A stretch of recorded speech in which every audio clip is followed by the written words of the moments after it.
Alright, welcome to our next video in our ethics lecture series.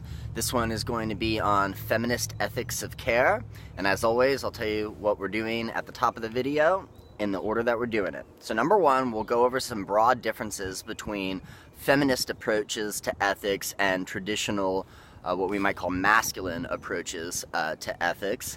Secondly, we'll be talking about Carol Gilligan's famous article, In a Different Voice, and the kinds of differences in approaches to morality that she sketches out between men and women. And then we'll talk about Manning's article on the ethics of care and what the prominent features of her theory regarding ethics of care is. So, let's do it. Alright, so broadly, I'm going to give you 5 contrasts between what we might call a masculine approach to ethics and a feminine or feminist approach to ethics. And we'll talk about maybe the difference between the feminine and the feminist throughout, or at some point at least. Okay, so the theories that we've gone over thus far, prominent ones being utilitarianism, John Stuart Mill, Kantianism, Kant obviously, and virtue ethics with Aristotle. Feminist philosophers label those ethical theories masculine, not merely because they were proposed and theorized and carried through by men, but because of some of the underlying features that they carry that is basically representative of what someone like Gilligan is going to call a masculine approach to ethics. So, what we get from these masculine approaches is we get an emphasis on individualism. So, for Kant, in Kant's theory, for example, you have the rational agent who flexes or uses their autonomy, right, the ability to think for themselves in order to discern what kind of maxim would be universalizable. So you have a kind of individual sort of working on their own who is an independent thinker, and that independent rational thinking is what provides the sense of freedom that you need to be morally responsible. So there's an emphasis on individualism. There's an emphasis on objectivity. So in utilitarianism, for example, you're not supposed to do the good that benefits you, but the greatest good for the greatest number. So you need to be objective about how you calculate that good so that you're really achieving the greatest good for the greatest number, not merely a good for yourself. Likewise, in Kant's theory, you need to be objective, you need to be impartial. Kant's word is disinterested, but it means the same thing, sort of unbiased, so that you don't try to make up rules that, really just benefit you. The idea is that they could benefit anybody. The third feature of masculine ethics would be, especially in Kant's theory, a sense of rationality. Because for Kant, the moral law is reason. Reason is what tells you whether or not something is universalizable. Fourth feature, also represented by Kant mostly, is this feature of being universalized.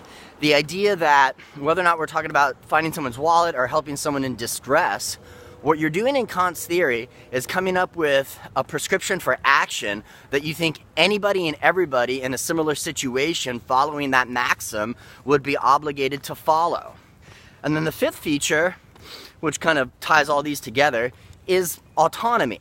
So auto means self, nomos means rule. So we're talking about the ability to think for yourself, have reason, and be free such that you are morally responsible.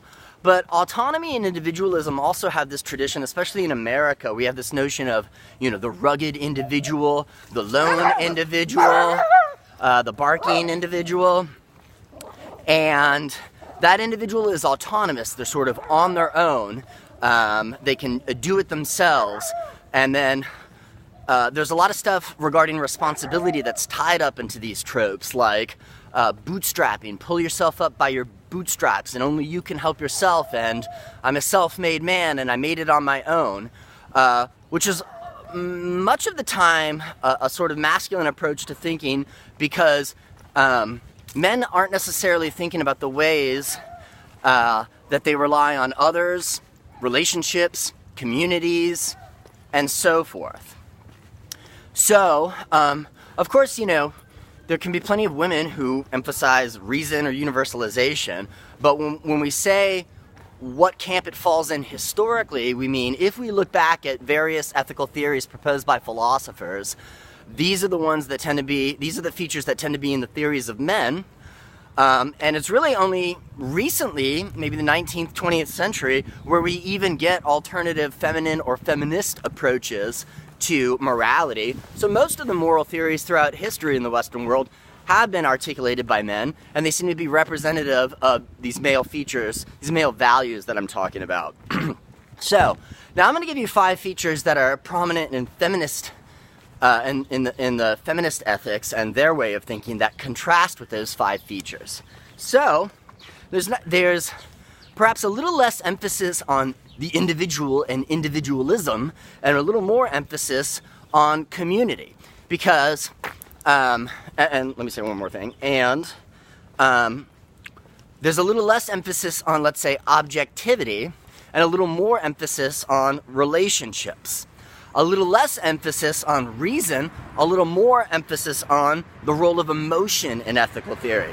A little less emphasis on universalization, and much more emphasis on context. Less emphasis on autonomy, and more emphasis on collaboration. So, I'll unpack that now. So, the kind of model agent we're talking about in feminist ethics is the mother, the nurturing mother, the caring mother, the mother who holds her, traditionally household together, the mother who bears and rears children, the mother who is an exemplar of care, the mother who is the sort of locus that ties in the various relationships within the family, right? So the mother is the sort of model agent, and her disposition to care for her children, for her household, for the values of her family, that is the model that many feminist ethicists are working with. So, with that in mind, on the masculine approach, the idea is we ought to be very objective. But what feminists emphasize are the importance of relationships. And relationships matter. Now, you might notice that I'm contrasting objectivity with relationships rather than something perhaps more intuitive like objectivity with subjectivity. So let me explain that. So, imagine that someone comes across 2 children that are drowning, and that person can only save one of them. And as it happens, the agent is a woman who's a mother, and one of her children is one of the kids drowning, right?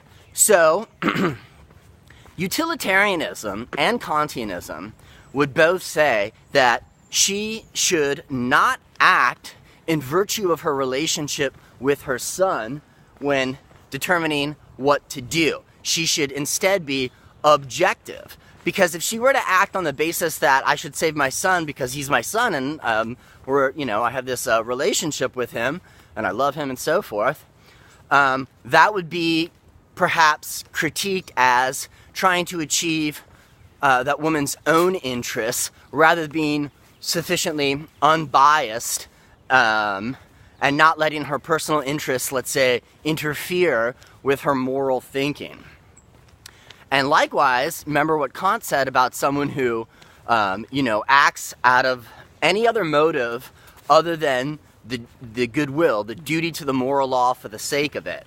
So, saving someone, if the woman saved her son on the basis that he was her son, she would not be acting out of obligation to the moral law, but rather acting in virtue of this relationship she has to her son.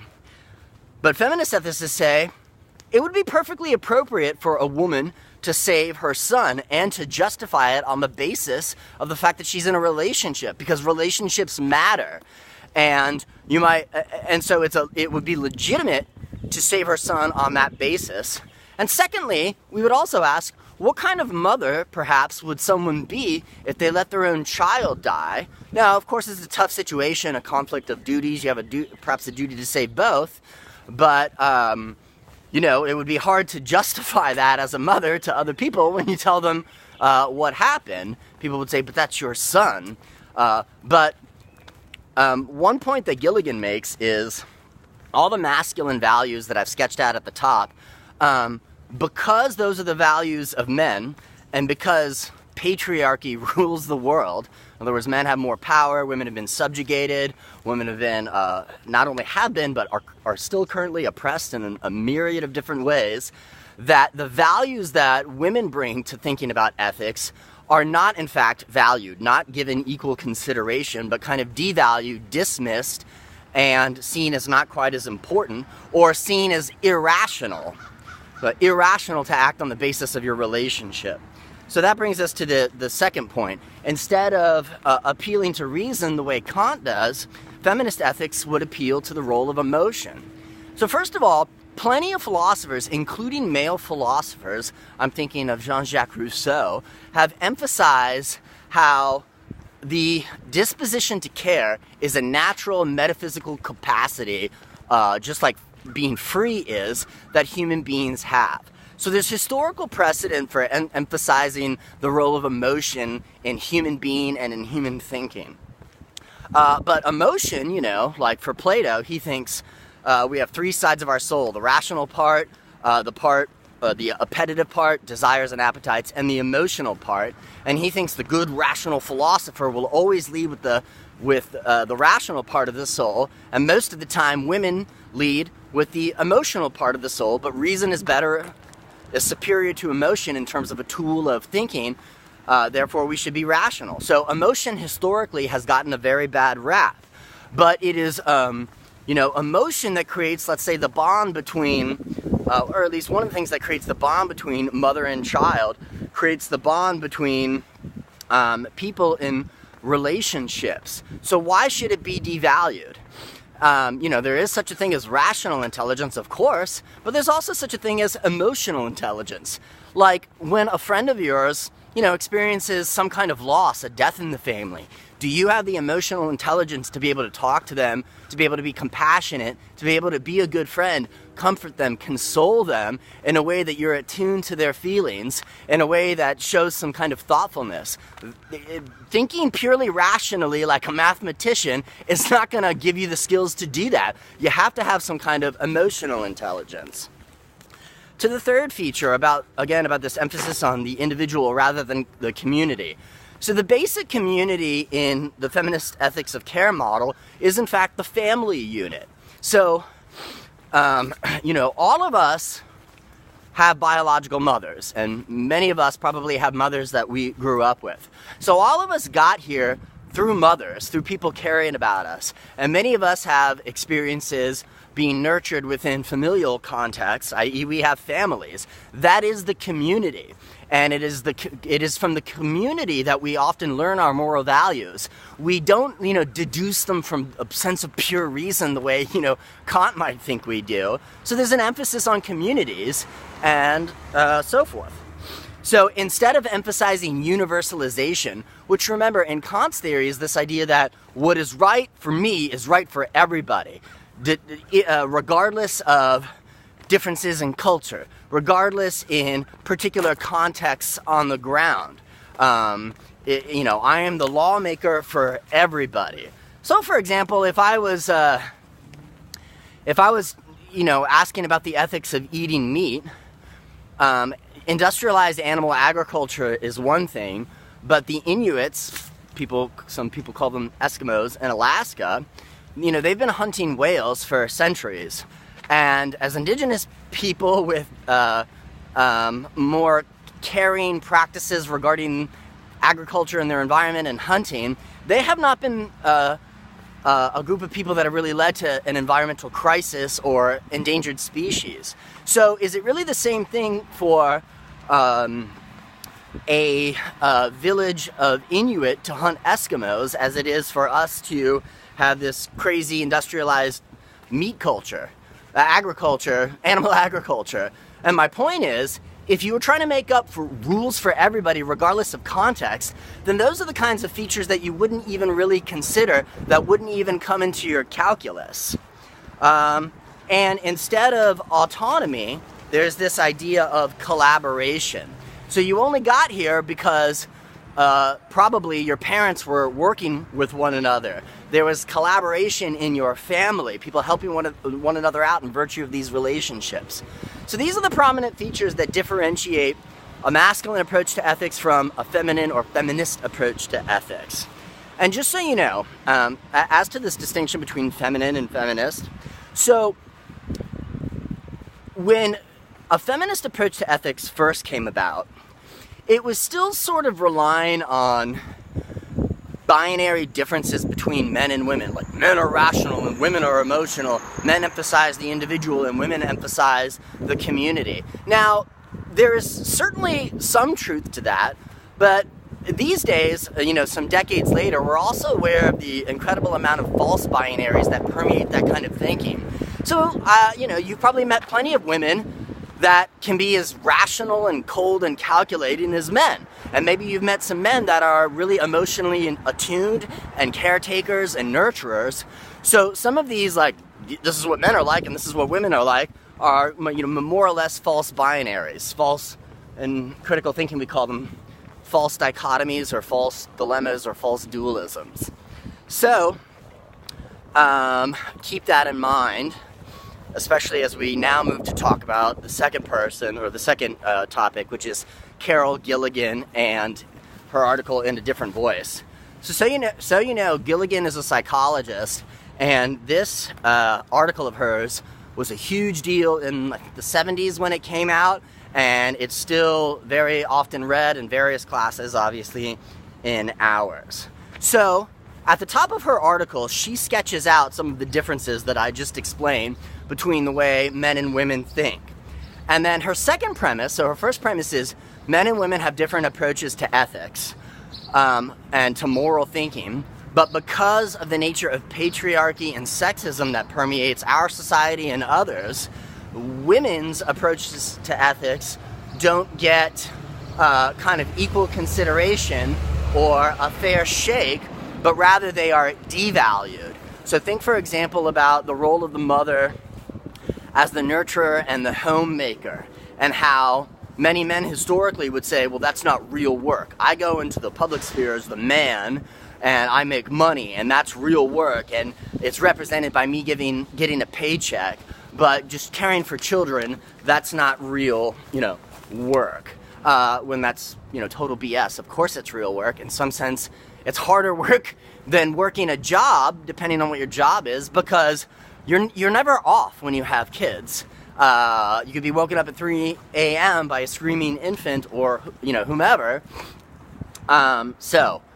The ways in which the labor of women and the approaches to moral thinking of women have been devalued by society because of patriarchy makes it such that we don't normally give full equal consideration to the benefits that women can bring to the table in terms of ethical thinking. So women's views are subjugated and men's views are emphasized and elevated. So some of the things that features that Gilligan thinks are representative of women would be a disposition to care, a sense of sensitivity, the role of relationships, the model of mother as homemaker, but it doesn't mean that all women have to be homemakers. She's just saying that's what their historical role is because of patriarchy, but that is not ethically insignificant Because it is from mothers that we learn a basic sense of morality. It is from mothers that we are nurtured and cared for. It is mothers that generally teach us, and I mean both mothers and fathers, but if we're working with this model of the father going to work and the mother staying home, then mothers get much more face time with their children. So the female approach to moral thinking has been taken for granted. And then she gets into the example with Jake and Amy about the pharmacist, about, someone needs a drug to save their spouse, they don't have enough money, there's a pharmacy that has the drug, and what do Jake, representing the boys, and Amy, representing the girls, how do they think differently about what should be done? And Jake is like, well, in such a situation, because of the desperation, it might be permissible to steal the drugs. And Amy was like, well, we should find some way to maybe get a loan from the pharmacist or talk to them. So using more kind of relationship-based problem-solving approaches to ethics rather than, yes, it's, let's get the green light to steal and so forth. Think about different dilemmas you've encountered and how you might think of them differently if you were operating more from a feminine approach rather than a masculine approach. All right, so that brings us to the third unit, which is Manning's article, Rita Manning. And she continues with this line of thought and gives us an important distinction. The distinction is between a disposition to care and an obligation to care. So one of the critiques that feminist approaches to ethics got was, okay, you're talking about relationships, you're talking about care, you're talking about emotion, you're talking about family and context. That's all well and good. But one thing that ethics is also supposed to do is to help create a model of justice for society. So there basically is no difference between morality and ethics, but there's a little bit of a difference between ethics and justice. And ethics and morality usually occur at the individual or personal level, but when we're talking about justice, we're talking about the societal level. So if we talk about gross economic inequality, if we talk about people don't have access or availability of food, if we're talking about racism and sexism throughout society, then we're talking about issues of social justice. So Manning says, feminist ethics of care can provide a robust theory that would cover not only personal moral relationships, but also a model for social justice. So with that in mind, she gives us a distinction between, number one, the disposition to care and the obligation to care. So the disposition to care, so one thing I'll say is that if feminist ethics has any similarity to any other theory we've gone over, it's most often compared to virtue ethics. So the disposition to care, dispositions are what virtues are, and caring is in fact a virtue. So Manning is saying that at a personal level, you have to be disposed to care. Caring has to be part of your character. But then there's also an obligation to care. So when you come across a wallet, or maybe more importantly, a person drowning, you have an obligation to care about their situation as a fellow human being, as a member of your community, as someone that you're maybe not directly related to, but we're all indirectly related to one another in a society in which we are interdependent on one another. So that can create the obligation to care.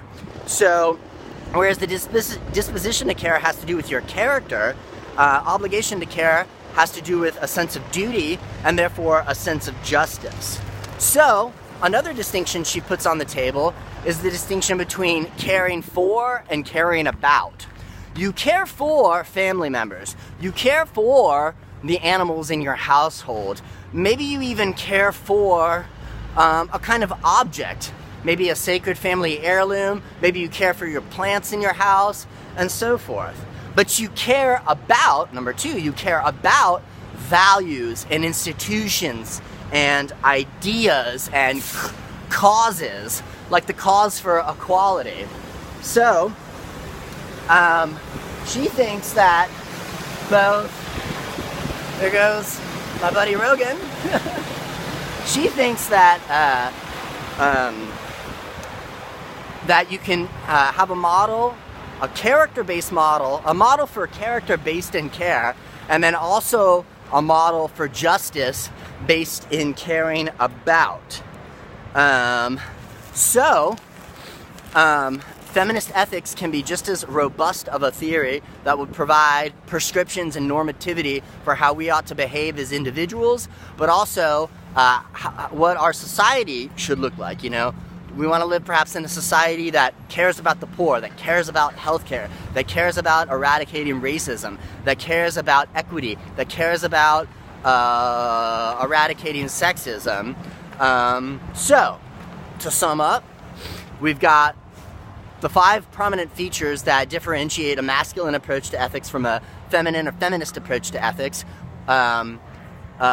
We've talked about some false binaries, then we talked about Carol Gilligan's article in A Different Voice, and then we talked about Rita Manning's approach to caring as both a model for personal morality and social justice. So that'll do it for the lectures on our moral theories, and then we'll now move to talk about contemporary ethical issues. So we'll have a video on that in the weeks to come. All right, hope everybody's having a good day. Take it easy.